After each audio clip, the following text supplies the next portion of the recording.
In 1882, Friedrich Nietzsche famously declared, "God is dead." But most people miss the second half of that quote. He said, "And we have killed him. How shall we comfort ourselves, the murderers of all murderers?" Nietzsche wasn't celebrating a victory for science. He was predicting a catastrophe for the human soul. He knew that for thousands of years, God served as the anchor of reality.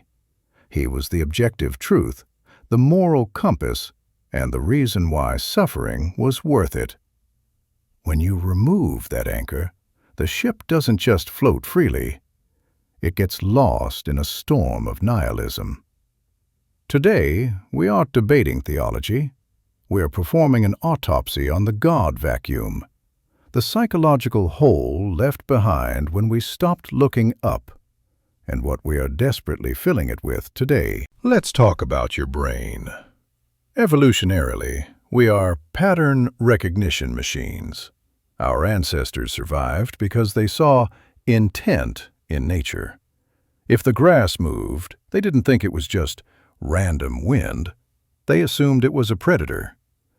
This is called agent detection. We are biologically biased to believe that things happen for a reason. We hate randomness because randomness is untamable. It's scary. Psychologically, we created God because we would rather be sinners in a world governed by a master than be accidents in a world governed by nothing. If you are a sinner, you have a path to redemption. You have control. But if you are an accident, then your pain, your cancer, your heartbreak, and your death are just math. The human mind cannot survive on math alone. It needs a narrative. God was the ultimate storyteller. Here is the B-side truth. You cannot stop being religious. You can only change your religion. The God vacuum is a vacuum. It must be filled. When we stopped going to churches and temples, we didn't become purely rational beings. We just moved our devotion to secular altars. Look at hustle culture. People wake up at 4 a.m., fast, follow strict rituals, and listen to gurus, all for the promise of a heaven called financial freedom. Look at political tribalism. We treat our political opponents like heretics.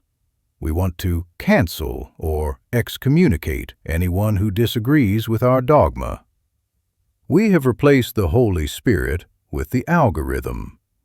We seek likes as a form of blessing and fear shadow banning as a form of hell. We are still worshiping. We've just swapped the ancient for the digital. And the digital gods have no mercy. Jean-Paul Sartre called this the vertigo of freedom. If God is real, your life has a pre-written script. You have a destiny. But if the throne is empty, the pen is in your hand. And that is the most terrifying thought a human can have. If there is no grand plan, then every failure is entirely your fault. There is no devil to blame for your bad choices, and no God to reward your good ones. This is why we see a global rise in anxiety. We are condemned to be free. Most people don't want freedom. They want direction. They want a watcher, because a watcher makes their life feel significant. Without a witness, we feel like a tree falling in a forest where no one hears. We are desperate to be heard. So, is he real? Maybe God is just the name we gave to the potential of humanity. The vacuum exists because we stopped believing in something higher than our own comfort. We stopped believing in sacrifice, in objective beauty, and in the sacred. You don't need a religion to have a God function. You need a value system that you are willing to die for. You need to create a temple out of your character. If the universe is silent, then you must be the voice. If the universe is dark, you must be the light. Stop waiting for a creator to give you meaning and start realizing that you are the creator of your own meaning. God didn't create us.